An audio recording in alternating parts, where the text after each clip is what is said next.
আজি ৰাজ্যবাসীৰ বাবে এটা অত্যন্ত গুৰুত্বপূৰ্ণ দিন সকলো ৰৈ আছে কিছু সময় পিছতেই জুবিন গাৰ্গৰ ৰহস্যজনক মৃত্যুৰ কেনেকৈ জুবিন গাৰ্গৰ মৃত্যু হ'ল সেই সন্দৰ্ভত এছআইটিয়ে তদন্ত কৰি কি পালে আৰু সেই ৩৫০০ নথিপত্ৰযুক্ত চাৰ্জশ্বিটখন আদালতত দাখিল কৰা হ'ব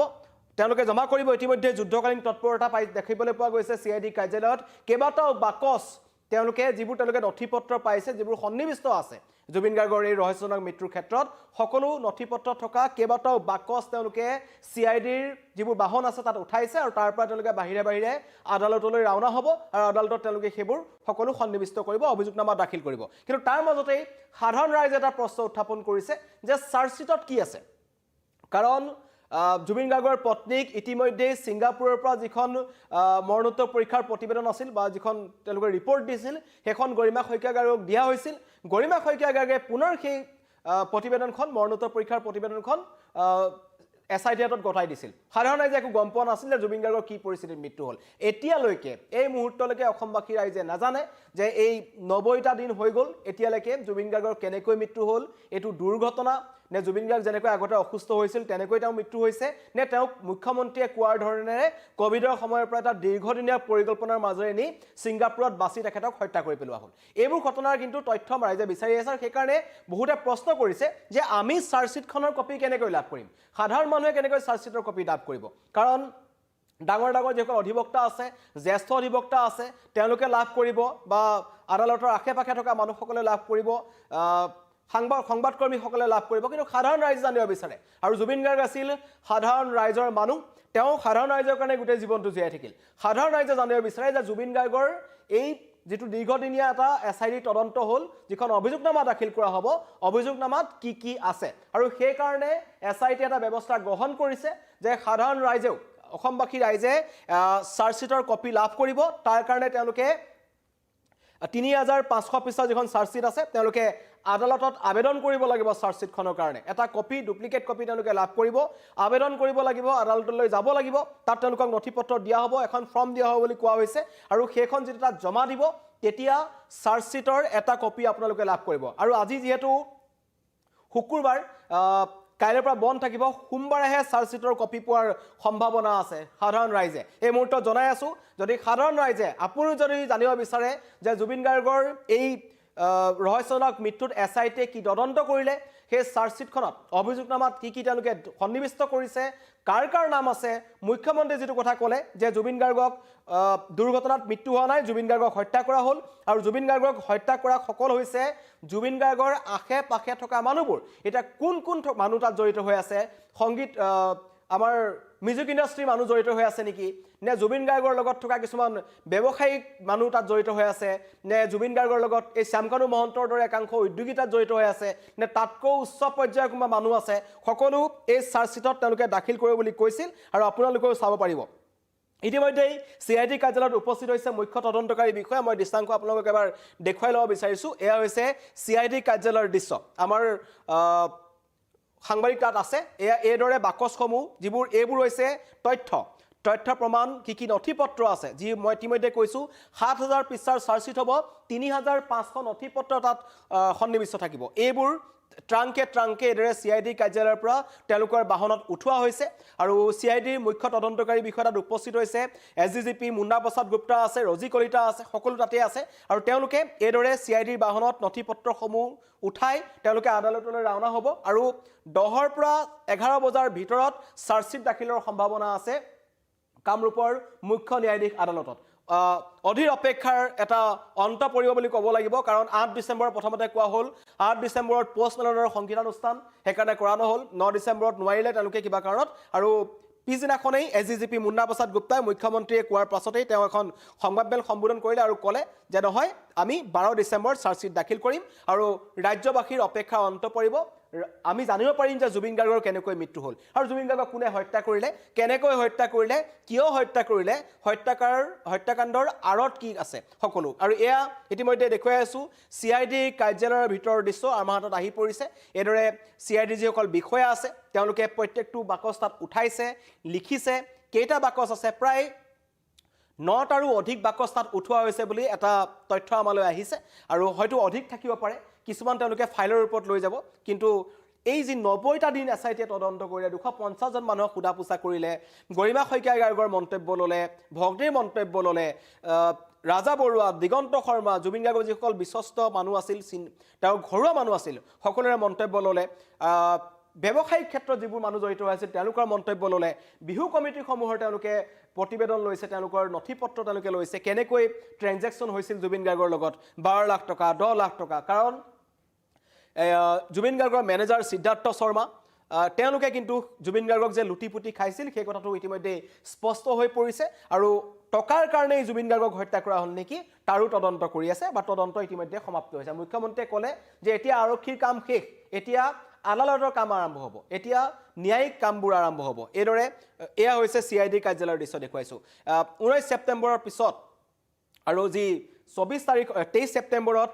সোণাপুৰত যি শেষকৃত্য সম্পন্ন কৰা হৈছিল আৰু 24 ছেপ্টেম্বৰত জুবিনৰ মৃত্যুৰ ৰহস্যক লৈ গুৱাহাটী উচ্চতম ন্যায়ালয়ত ৰুজু হৈছিল ৰাজহুৱা স্বাৰ্থজনিত গোচৰ ৰাজ্যজুৰি তীব্ৰ প্ৰতিক্ৰিয়া হোৱাৰ পিছত CID SDGP মুন্না প্ৰসাদ গুপ্তাৰ নেতৃত্বত 9জনীয়া SIT দল গঠন কৰিছিল আৰু এই SIT দলটোৱে কিনো তদন্ত কৰিলে সকলো তেওঁলোকে এই অভিযোগনামা দাখিল কৰিছে সকলো স্পষ্ট হৈ পৰিব আৰু ৰাজ্যবাসীৰ যি এটা অধীৰ অপেক্ষাৰে ৰখি আছে কাৰণ মুখ্যমন্ত্ৰীয়ে কৈছিল যে আমাৰ ওপৰত আস্থা ৰাখক আমি জুবিন গাৰ্গক ন্যায় দিম এই কথা মুখ্যমন্ত্ৰীয়ে মন্তব্য কৰিছিল আৰু মুখ্যমন্ত্ৰীয়ে এটা কথা স্পষ্টকৈ কৈছিল যে জুবিন গাৰ্গক দুৰ্ঘটনা নহয় জুবিন গাৰ্গৰ মৃত্যুৰ আঁৰত ডাঙৰ ডাঙৰ ৰহস্য আছে আৰু জুবিন গাৰ্গক এক প্ৰকাৰ হত্যা কৰা হৈছে কাৰণ কোভিডৰ সময়ৰ পৰাই জুবিন গাৰ্গক হত্যাৰ এটা ষড়যন্ত্ৰ ৰচি আছিল এই ষড়যন্ত্ৰ কোনে ৰচিছিল সেইটো আটাইতকৈ ডাঙৰ কথা অসমবাসী ৰাইজে জানিব বিচাৰিছিল আৰু আজি সকলোৱে জানিব পাৰিব বুলি ইতিমধ্যে মন্তব্য কৰিছে সিদ্ধাৰ্থ শৰ্মা শ্যামকানু মহন্ত অমিপ্ৰভা মহন্ত শেখৰ জ্যোতি গোস্বামী সন্দীপন গাৰ্গ আৰু জুবিন গাৰ্গৰ দুজন দেহৰক্ষী যি তেওঁলোকে টকাৰ লেনদেন সংক্ৰান্তীয় গোচৰত তেওঁলোকক জেলত ৰখা হৈছে নন্দেশ্বৰ বৰা আৰু পৰেশ বৈশ্য জুবিন গাৰ্গৰ 1 কোটিৰো টকা অধিক টকা এলোক দুজনৰ একাউণ্টত পোৱা গৈছিল নন্দেশ্বৰ বৰা আৰু পৰেশ বৈশ্য তেওঁলোকৰ গোচৰটো হৈছে বেলেগ তেওঁলোক ছিংগাপুৰত নাছিল ছিংগাপুৰত কোন কোন আছিল ছিংগাপুৰত আছিলে এই অসম এছ'চিয়েশ্যনৰ 11জন মানুহ যিকিজনে নিজৰ যি নৈতিক দায়িত্ব তেওঁলোকে স্বীকাৰ কৰিব লাগিছিল যে অসমৰ আটাইতকৈ ডাঙৰ সম্পদজন হেৰাই গৈছে আমাৰ মাজত আহি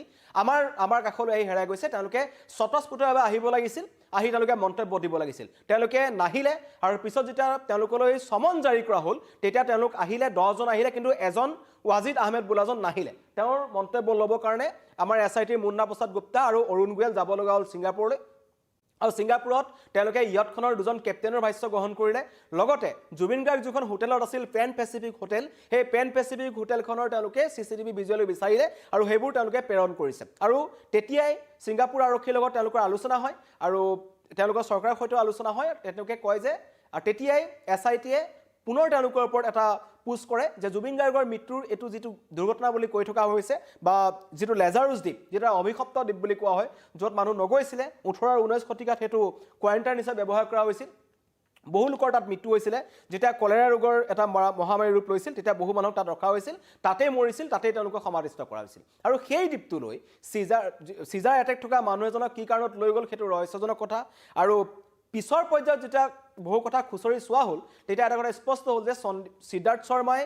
জুবিন গাৰ্গক এটা টেবলেট দিয়াও নাছিল সেই টেবলেটটো অত্যন্ত গুৰুত্বপূৰ্ণ টেবলেট আছিল যেটো গৰিমা শইকীয়া গাৰ্গে নিজ হাতে জুবিন গাৰ্গৰ বেগটোত ভৰাই পঠাইছিল সেই টেবলেটটো কিন্তু আগদিনাখন দিয়া নাছিল কাৰণ যেতিয়া জুবিন গাৰ্গৰ বেগ ইয়ালৈ ঘূৰি আহিল নশ্বৰ দেহৰ লগত তাত সেই টেবলেটটো পোৱা গৈছে এইবোৰ ওলাব যে জানি বুজে জুবিন গাৰ্গক হত্যা কৰা হ'ল নেকি আৰু সেই ঘটনাৰ তাত থকা যিসকল লোক আছিল সন্দীপন গাৰ্গ আছিল জুবিনৰ ভায়েক জুবিন গাৰ্গৰ খুৰাকৰ ল'ৰা একেবাৰে কাষত আছিল আগদিনা ৰাতিপুৱা যদি আমি চাবলৈ যাওঁ জুবিন গাৰ্গৰ একদম কাষত থকা মানুহজন হৈছে সিদ্ধাৰ্থ শৰ্মা আৰু সন্দীপন গাৰ্গ তেওঁলোকে সেই ইয়ট পাৰ্টিটোলৈকে আছিল আৰু নিশা কিমান সময়ত তালৈ লৈ যোৱা হৈছিল কাৰণ জুবিন গাৰ্গক জুই আৰু পানীৰ পৰা আঁতৰাই ৰাখিবলৈ কোৱা হৈছিল তাৰ পাছতো জুবিন গাৰ্গক লৈ লৰা ধেমালি খেলা হ'ল সেইবোৰ তদন্ত স্পষ্ট হ'ব সেয়া তেওঁলোকে কৰো বুলি কৰিলে নে এইটো তেওঁলোকৰ এটা প্লেন আগতে তেওঁলোকে কৰি গৈছিল সেইবোৰ তদন্তত ওলাব কিন্তু এতিয়া এটা কথা স্পষ্ট হৈছে যে এই চাৰ্জশিটখন যে আজি দাখিল কৰা হ'ব চাৰ্জশিটখন দাখিল কৰিলে আপোনালোকৰ তাৰ এটা কপি লাভ কৰিব সেই কপিটো লাভ কৰিবৰ কাৰণে আপোনালোকে আদালতত আবেদন কৰিব লাগিব আদালতত আবেদন কৰাৰ পাছত তাৰ এটা কপি আপোনালোকে পাব আৰু আজি যদি আপোনালোকে আবেদন কৰে তেন্তে সোমবাৰেহে তাৰ কপিটো লাভ কৰাৰ সম্ভাৱনা আছে কাৰণ শনি আৰু দেওবাৰে কোৰ্ট বন্ধ থাকিব এই ধৰণৰ মন্তব্য আহি আছে আৰু ইতিমধ্যে CID কাৰ্যালয়ৰ পৰা তেওঁলোকৰ উচ্চ পৰ্যায় তদন্তকাৰী বিষয়াসকল আৰু লগতে বহু ব্যক্তি ইতিমধ্যে ট্ৰাংকে বহু ট্ৰাংক তেওঁলোকে তাত মই ইতিমধ্যে দেখুৱাইছিলোঁ এই ট্ৰাংকসমূহত জুবিন গাৰ্গৰ নথিপত্ৰসমূহৰ যিবোৰ তথ্য তেওঁলোকে লাভ কৰিছে 3500 পৃষ্ঠা বুলি যোনটো আমি কৈ আছোঁ 7000 পৃষ্ঠাৰ চাৰ্জশ্বিট হ'ব আৰু এইবোৰ ট্ৰাংকত তেওঁলোকে নথিপত্ৰসমূহ লৈ গৈছে অৰ্থনৈতিক লেনদেনৰ নথিপত্ৰ আছে আৰু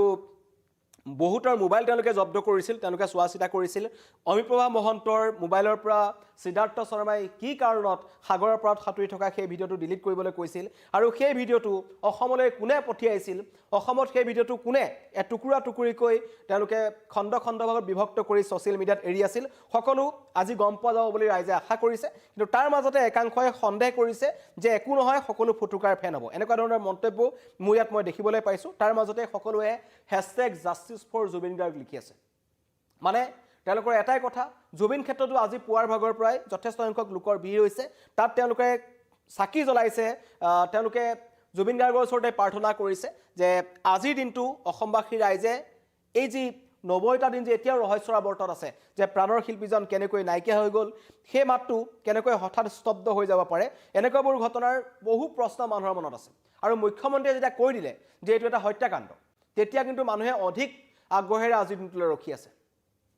জুবিন গাৰ্গক কোনে হত্যা কৰিব পাৰে জুবিন গাৰ্গৰ নিচিনা এজন মানুহক যিজন মানুহে গোটেই জীৱনটো এনি অনবৰতে তেওঁ অসমবাসী ৰাইজৰ কাৰণে কাম কৰি থাকিলে সাধাৰণ মানুহৰ কাৰণে কাম কৰি থাকিলে সেইজন মানুহৰ কোন শত্ৰু আছিল যি জুবিন গাৰ্গক হত্যা কৰিলে তেনেকুৱাবোৰ প্ৰশ্ন মানুহে উত্থাপন কৰিছে পেজ চুটিয়াই লিখিছে ফাঁচিয়ে দিব লাগে এওঁলোকক এনেকুৱা ধৰণৰ মন্তব্য কৰিছে ফাঁচি দাবী আহিছে সকলোৱে কৈছে কঠোৰৰ পৰা কঠোৰ শাস্তি দাবী কৰিছে আছুৰ ফালৰ পৰা দাবী কৰিছে AJYCPৰ ফালৰ পৰা দাবী কৰিছে অসমৰ সকলো দল সংগঠনে জুবিন গাৰ্গৰ ক্ষেত্ৰত যদি ক'বলৈ যাওঁ জুবিন গাৰ্গে এনেকুৱা এখন অসম মৃত্যুৰ পাছত গঢ়ি থৈ গ'ল য'ত এই ক্ষেত্ৰত সকলো একত্ৰিত হৈছে বিৰোধীয়েও কৈছে যে আমি ইয়াৰ তদন্ত বিচাৰিছোঁ তদন্ত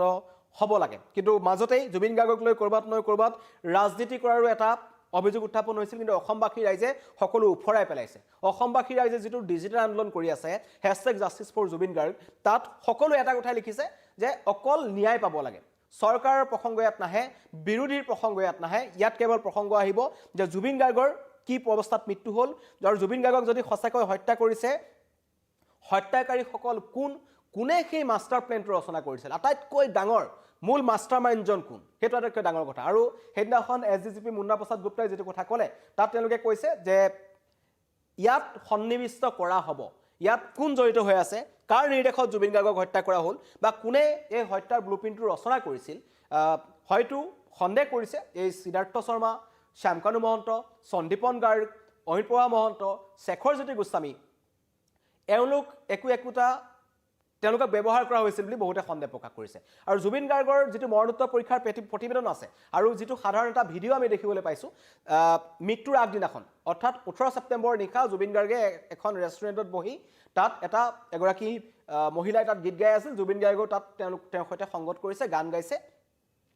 আমি দেখিবলৈ পালোঁ তাৰ পিছত জুবিন গাৰ্গক কিমান সুৰাপান কৰোৱা হৈছিল কাৰণ জুবিন গাৰ্গৰ দেহত মৰণোত্তৰ পৰীক্ষাৰ প্ৰতিবেদনত সুৰাপানৰ অৱস্থিতি পোৱা গৈছে লগতে কিছুমান কেমিকেল যিটো কথা কোৱা হৈছিল প্ৰথম দিনাখন সন্দীপন গাৰ্গ শেখৰজ্যোতি গোস্বামীয়ে এটা মন্তব্য কৰিছিল যে জুবিন গাৰ্গক বিহ পান কৰোৱা হ'ল এই কথাটো শেখৰজ্যোতি গোস্বামীয়ে কিয় ক'লে সেইটো এটাতকৈ ডাঙৰ কথা তেনে বহু প্ৰশ্ন আছে প্ৰথমতে আহি অমিপ্ৰভা মহন্তই মিছা কথা ক'লে শেখৰজ্যোতি গোস্বামীয়ে মিছা কথা ক'লে কি কাৰণত তেওঁলোকে মিছা কথা ক'ব লগা হ'ল সৎসাহস কিয় তেওঁলোকৰ নহ'ল যে সঁচা কথাটো ক'বলৈ সেইবোৰ সকলো ৰহস্যৰ আৱৰ্তত আছে অন্য নালাগে জুবিন গাৰ্গৰ নিজৰ ভাতৃ সন্দীপন গাৰ্গ তেওঁ আহি সঁচা কথাটো ক'বলৈ সাহ নকৰিলে তেওঁলোকক ভাবুকি প্ৰদান কৰা হ'ল নেকি তেওঁলোকক বিপথে পৰিচালিত কৰা হ'ল নেকি নে তেওঁলোকে জানি বুজিয়েই এই সমগ্ৰ ঘটনাটোত তেওঁলোক সোমাই পৰিছিল নে তেওঁলোকে সকলোৱে জানি বুজি এটা মিছা কথাৰ এটা কাহিনী তেওঁলোকে বনাই আনিছিল সকলো তদন্তৰ স্পষ্ট হ'ব কিন্তু তেওঁলোকৰ ভাষ্য মুহূৰ্তে সলনি হৈছিল শেখৰজ্যোতি গোস্বামীয়ে মিছা কথা কৈছিল অমিপ্ৰভা মহন্তই মিছা কথা কৈছিল CID আগত তেওঁলোকে মিছা কথা ক'লে শ্যামকানু মহন্ত পলাই থাকিলে সিদ্ধাৰ্থ শৰ্মা পলাই থাকিলে পলাতক অৱস্থাত তেখেতক গ্ৰেপ্তাৰ কৰিব লগা হ'ল অতি ৰহস্যজনকভাৱে সন্দীপন গাৰ্গে জুবিন গাৰ্গৰ মোবাইল ফোনটো সিদ্ধাৰ্থ শৰ্মাৰ হাতত দি থৈ আহিলে এতিয়া জুবিন গাৰ্গৰ মোবাইলৰ পৰা সিদ্ধাৰ্থ শৰ্মাই কি মুচি পেলালে সেইবোৰ সকলো হয়তো SITৰ যি প্ৰতিবেদন আছে তাত স্পষ্ট হ'ব বুলি আমি আশা ৰাখিছোঁ আৰু ন্যায়ালয়ৰ ওপৰতো সকলোৱে আস্থা ৰাখিছিল যে জুবিন গাৰ্গৰ এই মৃত্যুৰ যি চাৰ্জশ্বিট দাখিল কৰা হ'ব তাত অত্যন্ত এখন শক্তিশালী চাৰ্জশ্বিট দাখিল হওক যাতে এটা অভিযুক্ত সাৰি যাব নোৱাৰে বিজন মহাজনে কোৱা মতে চাৰ্জশ্বিট যেটো দাখিল কৰা হৈছে সেইকাৰণে কোনো জামিন নাপায় কিন্তু আপোনালোকে চাৰ্জশ্বিটৰ কপি লাভ কৰিব কিয়াৰ সুবিধা ৰখা হৈছে মই এইকাৰণে লাইভটো লৈ আহিছিলোঁ যে সাধাৰণ ৰাইজেও চাৰ্জশ্বিটৰ কপি লাভ কৰিব আপোনালোকে আদালতত আবেদন কৰিব লাগিব আবেদন কৰিলে আপোনালোকে পাব যদি আজি আপোনালোকে আবেদন কৰে তেন্তে সোমবাৰে আপোনালোকে চাৰ্জশ্বিটৰ কপি লাভ কৰাৰ সম্ভাৱনা আছে ধন্যবাদ